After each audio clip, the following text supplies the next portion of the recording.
Leave it in God's hands. God sees your pain and hears your cry, by Earl Nightingale. Chapter 1. Your thoughts create your reality.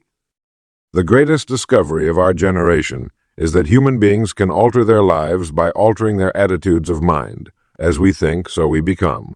This simple truth has transformed countless lives throughout history, and it can transform yours as well. My friends, your thoughts are the seeds of your future. Like a farmer who carefully plants in fertile soil, you must tend to the garden of your mind with equal care. What you plant will surely grow. Plant thoughts of doubt and failure, and you will harvest exactly that. But plant thoughts of faith, courage, and success, and watch as God brings those very things to life before your eyes. We become what we think about most of the time. This is not merely positive thinking. It's a spiritual law as real as gravity. The Bible tells us in Proverbs 23, If a man thinketh in his heart, so is he. These aren't just pretty words. They represent a fundamental truth about how God designed our minds to work. Consider this. Right now, in this very moment, your thoughts are shaping your future. That job you think you can't get. That problem you believe has no solution. That pain you're convinced will never heal. Your thoughts about these situations are actively creating your tomorrow. The good news is that while we cannot always control our circumstances, we absolutely can control our thoughts about them. This is your God-given power when hardship comes, and it will come to all of us. You alone decide what meaning to assign to it. Will you see obstacles or opportunities? Will you focus on what's wrong or what's possible? God has equipped your mind with remarkable abilities.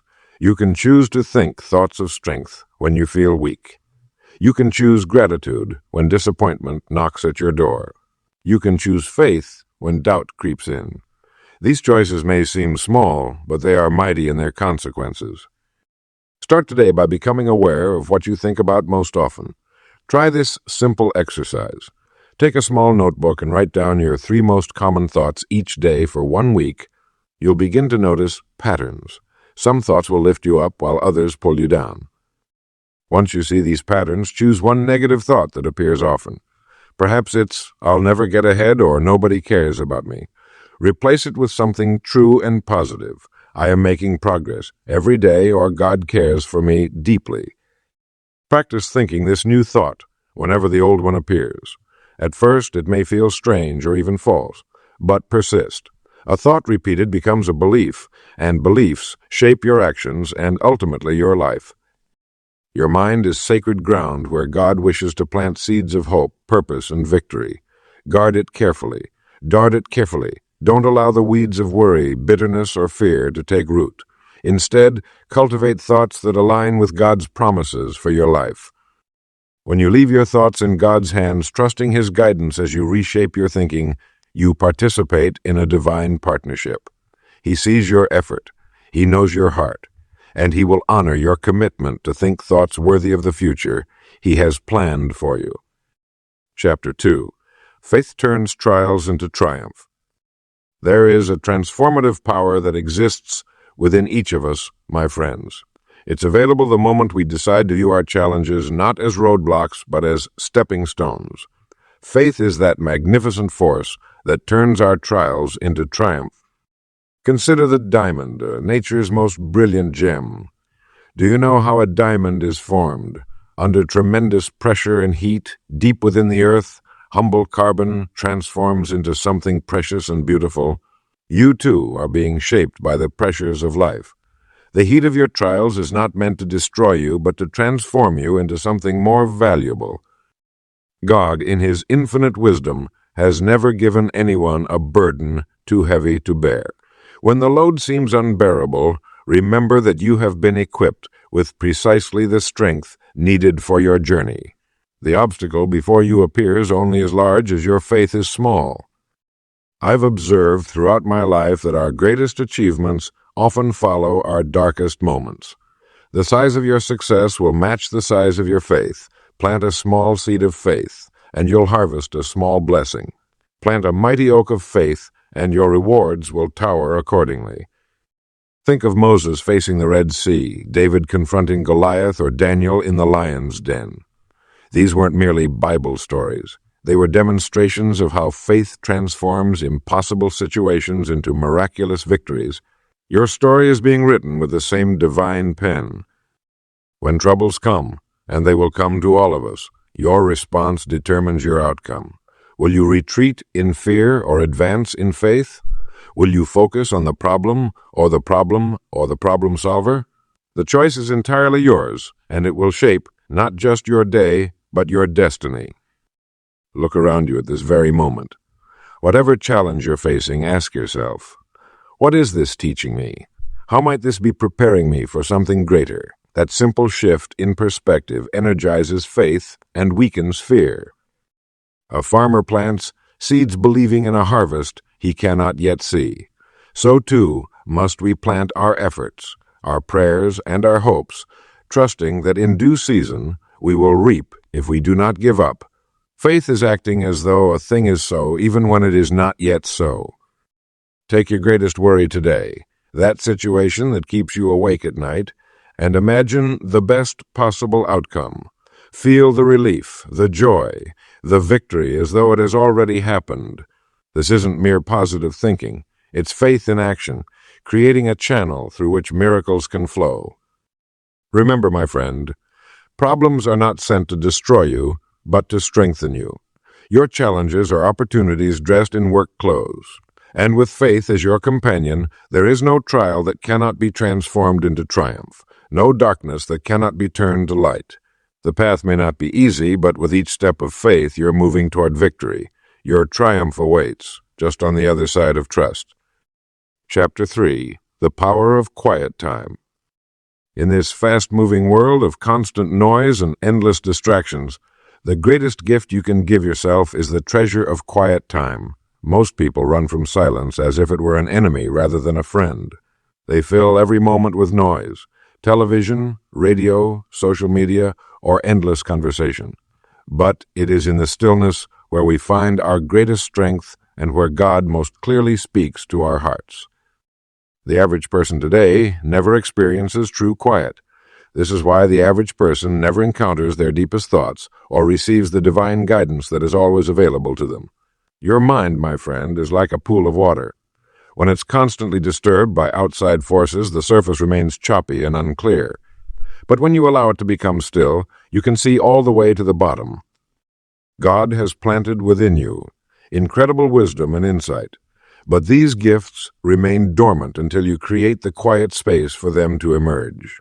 10 minutes of genuine silence each day will reveal more solutions to your problems than 10 hours of worried thinking or endless discussion.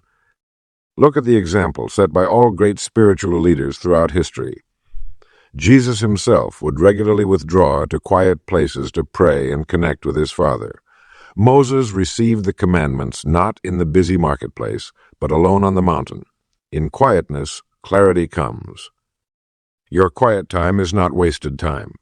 It is your most productive time. It is when your mind can sort through the confusion of daily life and find the path forward. It is when your spirit can release its burdens and find peace again. Consider how a gardener must first clear away the weeds before planting new seeds. Your quiet time serves the same purpose, clearing away the mental weeds of worry, doubt, and fear so that new ideas and divine inspiration can take root. Start simply. Find a place in your home where you can be undisturbed. It need not be fancy. A corner of your bedroom or a comfortable chair will do. The important thing is consistency. Same time, same place, each day builds a powerful habit. Turn off your phone completely. Close your eyes. Take several deep breaths, then simply be still. Don't force yourself to think about anything in particular. If worries arise, acknowledge them, and then let them float away like leaves on a stream. This time is not about fixing problems, but about connecting with the deeper wisdom within you and the greater wisdom of God. At first, you may find this practice uncomfortable. Your mind, accustomed to constant stimulation, will rebel, but with persistence, you'll begin to crave these moments of peace. And from this quiet place will come your greatest insights, your most creative solutions, and your deepest healing. God speaks in the stillness. The answers you seek, the comfort you need, the direction for your next step, all these await you in the power of quiet time. Make this sacred appointment with silence and watch as your life transforms, one peaceful moment at a time. Chapter 4. Serving others heals your heart. My friends, there is a magnificent power that lies dormant within each of us, waiting to be awakened. It's the power of service, the remarkable ability to heal our own wounds by helping to heal the wounds of others. When life brings you to your knees, when the burden seems too heavy to bear, I want you to try something extraordinary. Turn your attention outward and serve someone else. God has designed a wonderful system in this universe. When we're hurting, our natural instinct is to curl inward, to protect ourselves, to focus solely on our pain. But that only intensifies our suffering. The divine paradox is that by reaching out to lift another, we ourselves are lifted. I remember a man named James who lost his job after 20 years. Depression settled over him like a heavy fog. For weeks, he barely left his home, consumed by worry and self-pity. Then one day, almost by accident, he helped an elderly neighbor carry her groceries. The simple thank you he received lit something inside him. The next day, he volunteered at a local food bank. Within 3 weeks of regular service, James told me his perspective had completely changed. "I still don't have a job," he said, "but I have purpose again." You see, service shifts your focus from problems to possibilities. When you're helping someone else navigate their difficulties, your own challenges often come into clearer perspective. That mental shift alone can be transformative. Problems that once seemed insurmountable suddenly appear manageable when compared to what others are facing. Moreover, when you help others, God works directly through your hands. You become an instrument of divine love in a world desperately in need of compassion. There's no more powerful position to occupy than to be a conduit for God's grace. In those moments of service, many people report feeling a presence greater than themselves working through them. The universal law of giving is profound in its simplicity. The more you give, the more you receive. Not always in the same form, and rarely from the same source, but the return is guaranteed. Give kindness, and kindness finds its way back to you. Give hope, and hope blossoms in your own heart. Let me suggest a simple practice, the daily good deed. Each morning, make a commitment to perform one small act of service for someone else. It needn't be grand or time-consuming. A sincere compliment, a helpful hand with a door when someone's arms are full, a moment of genuine listening when someone needs to talk. These small actions create ripples of goodness that extend far beyond what you can see. Notice how these acts of service affect your own spirit. Many people discover that their mood lifts, their perspective broadens, and their own troubles diminish, not because the problems have disappeared, but because service has strengthened them to face those challenges with renewed courage. Remember, my friends, a heart focused on serving others has little room for self-pity. A mind engaged in solving problems for others develops creative solutions for its own dilemmas. When you feel overwhelmed by life's burdens, don't retreat, reach out. In the act of serving others, you'll find God's healing touch upon your own heart. Chapter 5. Speak life with your word. The words we choose each day are like seeds planted in the garden of our lives. They grow, they take root, and they eventually produce fruit, either sweet and nourishing or bitter and harmful. This, my friend, is one of the most powerful laws of human existence. Yet so many of us speak carelessly, unaware of the harvest we are creating. God designed the human voice as a tool of creation. When he made the world, he spoke it into being. "Let there be light," he said, and there was light. Your words carry a similar creative power in your personal world. The words you habitually speak become the blueprint for your life experience. Consider how your day changes when someone speaks words of encouragement to you. Your shoulders straighten, your mind clears, and suddenly obstacles seem smaller. Now, imagine giving yourself this gift every single day through your own spoken words. This isn't wishful thinking. It's applied wisdom. Many of us have developed the unfortunate habit of speaking negatively about ourselves. I'm so tired, I always mess things up. Nothing ever works out for me. Each time you make statements like these, you're instructing your subconscious mind to make them your reality. Your mind doesn't judge these statements. It simply works to prove them true. The good news is that the same mechanism works in the positive direction. When you consistently say, "I am growing stronger every day. I find solutions to every problem," or "God's wisdom guides my decisions," your mind begins to align your perceptions and actions to match these declarations and actions to match these declarations. The words you speak about others carry equal weight. When you criticize and condemn, you train your mind to focus on flaws and imperfections. This habit of fault finding eventually turns inward. However, when you speak words of life about others, acknowledging their strengths, expressing gratitude, offering sincere praise, you create an atmosphere where goodness can flourish. In times of difficulty, your words become especially significant. When pain enters your life, the temptation to speak words of defeat is strong. This is precisely when you must guard your tongue most carefully. Speak about your challenges with hope rather than despair. Say, "This is difficult, but I am not alone. God sees my struggle and is working things out for my good." Prayer itself is the most powerful form of speech. When you speak to God, you connect with the ultimate source of life and wisdom. Even in your darkest hours, a simple prayer like "Help me, Lord," sets powerful forces in motion. Begin today to listen to yourself. What words do you repeatedly speak? Are they creating the life you desire? Choose words that reflect not just your current reality, but the reality you wish to create. Speak as though your blessings are already on their way, because when you leave your life in God's hands, they truly are. Remember, your words can heal or harm, build up or tear down, create or destroy. The choice is yours. Choose to speak life today, tomorrow, and every day hereafter. In doing so, you partner with God in creating the beautiful life He has planned for you. Chapter 6. Your habits build your destiny. Every great achievement in human history began with a single step. And that, my friend, is the magnificent secret of habits. You see, your life today is essentially the sum of your habits.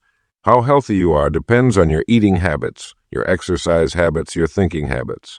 How happy you are depends on your gratitude habits, your relationship habits, your spiritual habits. Everything in your life is a reflection of the small choices you make every single day. God has designed this universe with remarkable order. The sun rises each morning without fail. The seasons change in their appointed time. And just as there are natural laws that govern our physical world, there are spiritual laws that govern our inner world. Chief among these is the law of habit. When you do something repeatedly, it becomes easier to do. This is God's gift to you. Just imagine if you had to relearn how to tie your shoes each morning.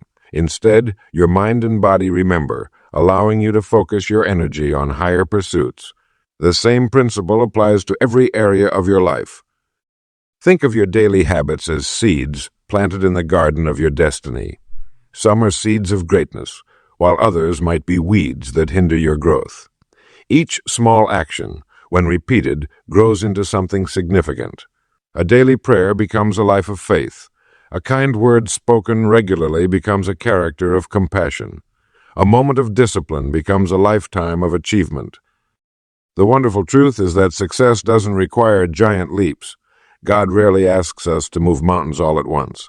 Instead, He invites us to take small, faithful steps day after day. Remember the parable of the talents. The master didn't reward the servants for doing extraordinary things, but for being faithful with what they had been given. Your habits are your most faithful servants. Train them well, and they will carry you toward your goals while you sleep. Allow them to form without intention, and they may lead you places you never wished to go. When life becomes difficult and you feel overwhelmed, return to your habits. These small anchors keep you grounded through the storms. Perhaps it's a morning prayer, a moment of gratitude before meals, or an evening of quiet reflection. These simple practices are more powerful than you know. If you desire change in your life, begin with changing one small habit. Don't attempt to transform everything at once. Choose one action, link it to something you already do each day, and practice it faithfully. Before long, what once required effort will become automatic, and you'll be ready to build upon that foundation. Remember, God sees your efforts, even when they seem small and insignificant to others. He honors consistency and rewards faithfulness. The kingdom of heaven, after all, is like a mustard seed, tiny at first, but growing into something magnificent. So too are your habits, the small daily choices that, over time, build your destiny. Chapter 7. Leave the burden in God's capable hand. There's a marvelous truth I'd like to share with you today, friend. It's a truth so powerful, yet so simple that it can transform your life from this very moment forward. When the weight of life becomes too heavy to bear, when your shoulders ache from carrying worries that were never meant for you to carry alone, there is a solution as timeless as creation itself. Leave it in God's hands. Think about this for a moment. The very same hands that crafted the universe, that set the stars in their courses and painted the sunrise each morning, those hands are reaching out to you now, offering to take your burdens. What remarkable love this represents. The Creator of all things wants to carry what troubles you. I've observed throughout my life that most people struggle needlessly. They carry weights that bend their spirit and cloud their vision. They worry about tomorrow while missing the gift of today. They fret over problems as if worry itself were the solution. But worry is merely interest paid on trouble before it comes due, and most troubles never arrive in the form we've imagined. When you place your burdens in God's hands, you're not abandoning responsibility. Rather, you're acknowledging a fundamental truth. Some weights were never meant for human shoulders alone.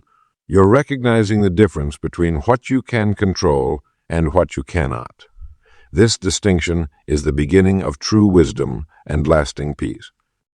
Here's what happens when you genuinely place your troubles in God's hands. First, your mind clears. The fog of anxiety lifts, and you begin to see possibilities where before you saw only problems. Second, your energy returns. The exhaustion that comes from carrying what you weren't designed to carry begins to fade. Third, and perhaps most importantly, your faith grows. Each time you surrender a worry and see God work in ways you couldn't have imagined, your trust deepens. Remember, God doesn't always remove the challenge, but He always provides the strength to face it. Sometimes the miracle isn't the disappearance of the mountain, but the ability to climb it with newfound courage. How do you practically leave something in God's hands? It begins with a decision, a conscious choice to release what you've been gripping so tightly. Speak it aloud. God, I give this to you. This burden is now yours, not mine. Then, when worry attempts to creep back in, as it surely will, gently remind yourself, I've given this to God. It's in better hands than mine. The most successful people I've known weren't those who tried to control everything, but those who knew what to release and what to retain. They understood that true strength often shows itself not in holding on, but in letting go. Today, identify what you need to place in God's hands. Perhaps it's a relationship you can't fix, a future you can't predict, or a past you can't change. Whatever it is, know this with certainty. God's hands are strong enough to hold it, wise enough to handle it, and loving enough to transform it. Your relief begins the moment you truly let go. Chapter 8. Leave your burdens at God's feet. My friend, have you ever watched a child struggle to carry something far too heavy? They strain and push, their little face turning red with effort. Then, just when you think they might collapse under the weight, a parent steps in, takes the burden, and carries it effortlessly. The child, now unburdened, skips along freely beside them. This is precisely what God wants to do for you. You were never meant to carry life's heaviest loads alone. The magnificent truth is that the Creator of the universe stands ready, at this very moment, to lift the weight from your shoulders. Consider for a moment what happens when you stubbornly insist on carrying your own burdens. Your steps grow slower, your vision narrows, your joy diminishes. You become so focused on the weight in your arms that you miss the beauty of the journey itself. Is this really how you were designed to live? The scriptures tell us, "Cast your burden on the Lord, and he shall sustain you." Notice it doesn't say he might sustain you, or he'll think about sustaining you. It's a promise, as certain as the sunrise. When you release your burdens to God, he will sustain you. Now, casting your burdens doesn't mean abandoning responsibility. It means acknowledging that some loads are simply too heavy for human shoulders. It means recognizing that your strength has limits, but God's strength does not. I've observed that we often cling to our burdens because we believe no one else could possibly understand them. We think this problem is unique to me. No one has ever faced exactly what I'm facing. But this thinking creates unnecessary isolation. God understands every detail of your situation better than you do yourself. He sees the beginning and the end simultaneously. He knew about your current struggle before you were born, and he's already prepared the way through it.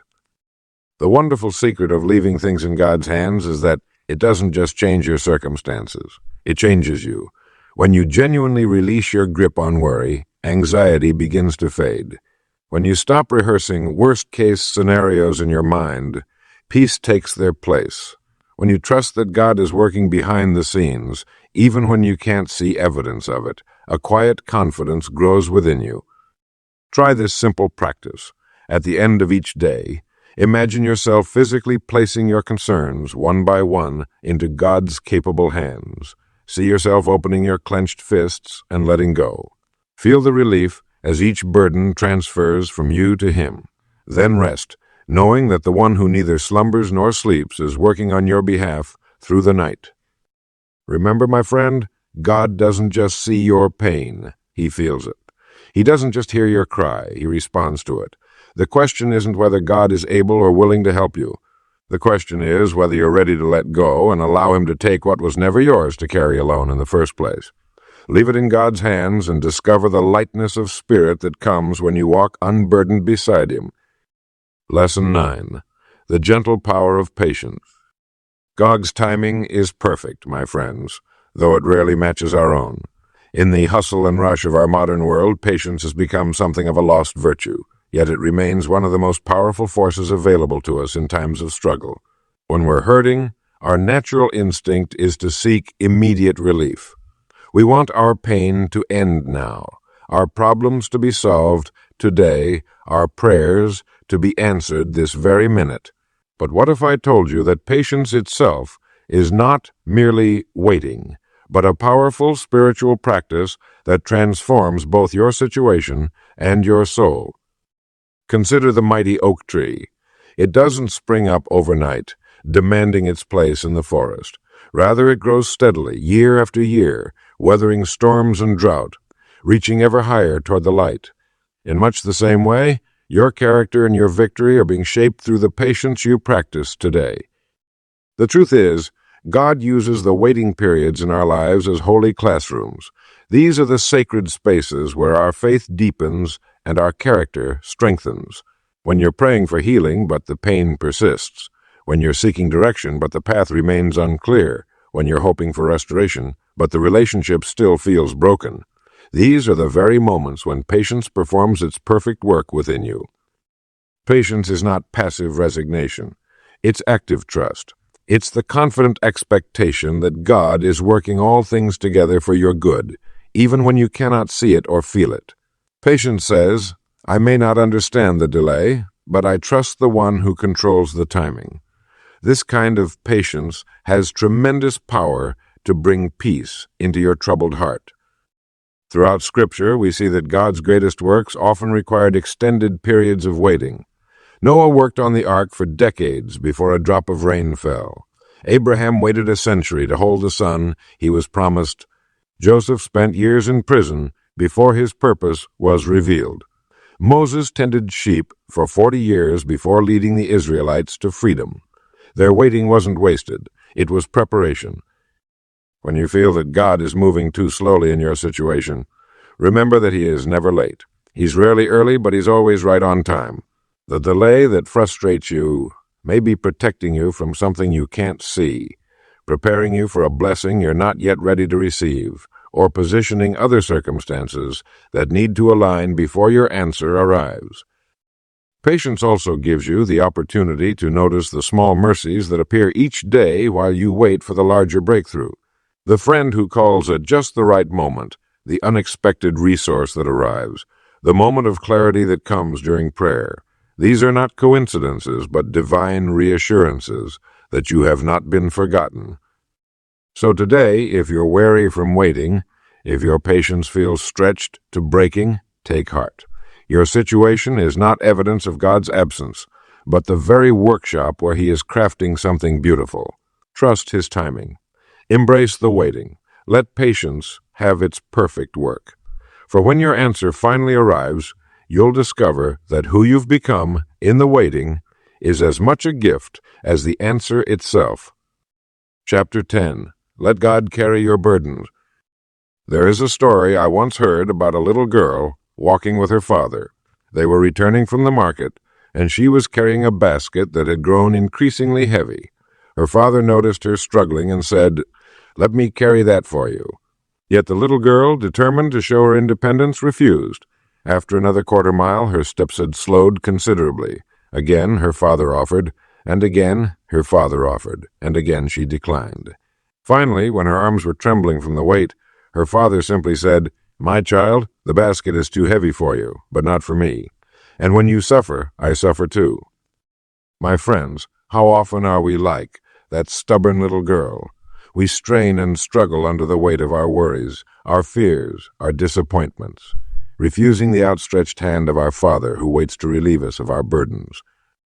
The most powerful truth you can embrace today is this: God doesn't just see your pain, He feels it. When you weep, those tears don't fall unnoticed. When your heart is breaking, that pain registers in the very heart of heaven. What parent can watch their child suffer and not be moved? And God, the perfect Father, is infinitely more compassionate than any earthly parent could ever be. You were never meant to carry your burdens alone. The invitation has always been open. Cast your cares upon me, for I care for you. This isn't merely a suggestion. It's the pathway to peace that surpasses understanding. What does it mean to truly place your burdens in God's hands? It means releasing your white-knuckled grip on problems you cannot solve. It means surrendering your need to control outcomes.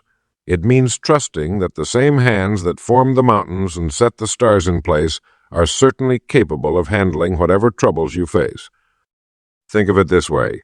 When you refuse to surrender your burdens, you're essentially telling God, "I don't trust you with this." That's a heavy statement, isn't it? Yet our actions often speak these words, even when our lips would never dare. Surrender isn't weakness. It's wisdom. The mighty oak that refuses to bend in the storm often breaks, while the flexible willow yields and survives. There is tremendous strength in knowing when to let go. When you place your concerns in God's hands, you don't abandon responsibility. Rather, you acknowledge a greater truth. Some battles were never yours to fight alone. Some burdens were never yours to fight alone. Some burdens were never yours to carry unassisted. Tonight, before you rest your head, imagine gathering all your worries, your hurts, your disappointments, and placing them one by one into the capable hands of your Creator. See yourself standing straighter, breathing deeper, as each weight is lifted. This isn't fantasy. It's the reality available to you right now.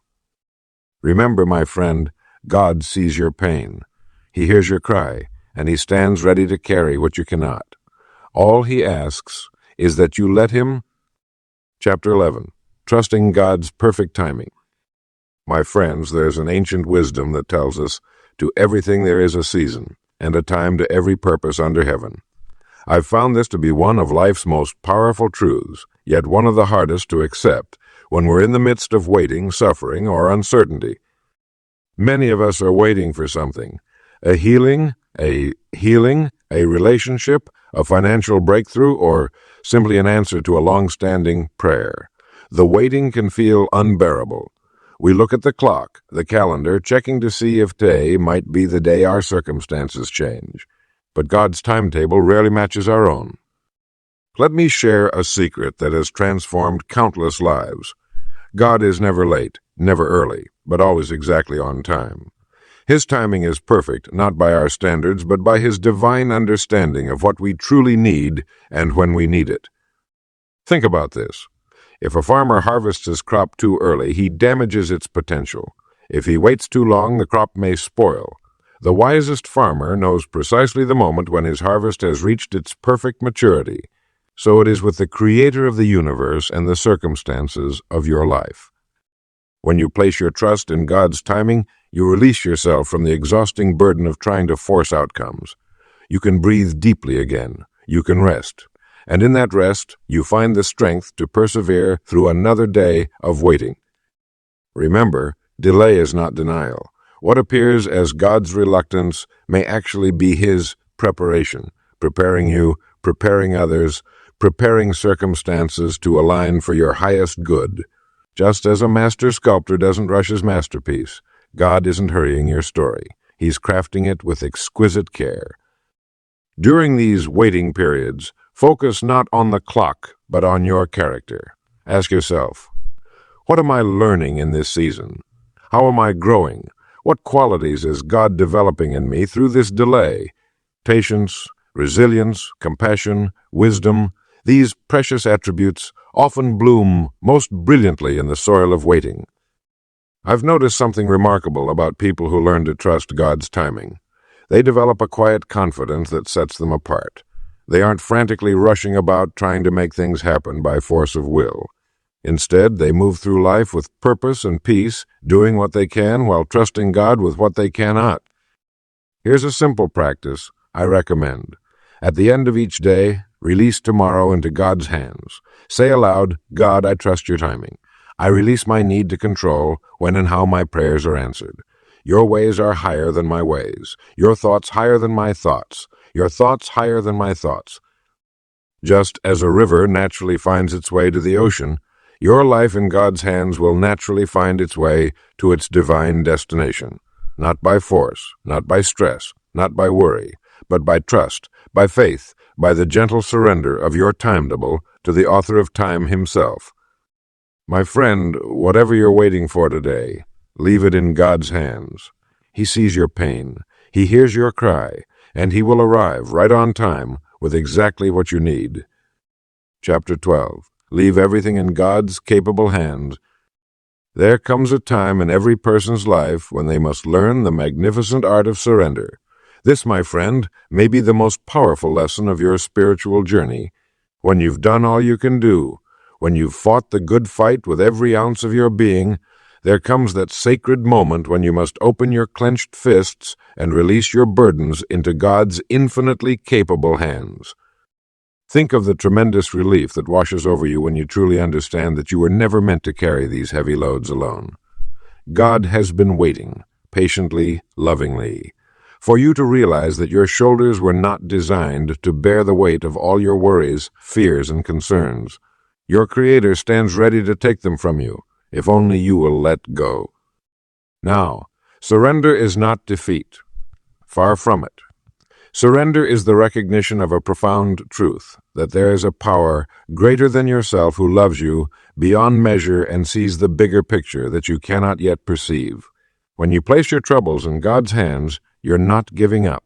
You're trading up. You're exchanging your limited perspective for divine wisdom, your temporary fixes for eternal solutions. God sees your tears when no one else is looking. He counts each one and holds them precious. The Scriptures tell us that He keeps our tears in His bottle and writes them in His book. What a beautiful thought, that the Creator of all things pays such careful attention to your personal pain. You may feel alone in your struggle, but I assure you, you are being carried. Those times when you see only one set of footprints in the sand, those are precisely the moments when God is carrying you through the storm. The remarkable thing about leaving your burdens in God's hands is the transformation that follows. Notice how your breathing deepens, how your shoulders relax, how your mind clears when you truly release your grip on what you cannot control. This is not coincidence. It is the natural result of aligning yourself with the divine order of things. Make this your practice today. When worry comes knocking, visualize yourself physically taking that concern and placing it in God's outstretched hands. Say aloud, "This belongs to you now, Lord.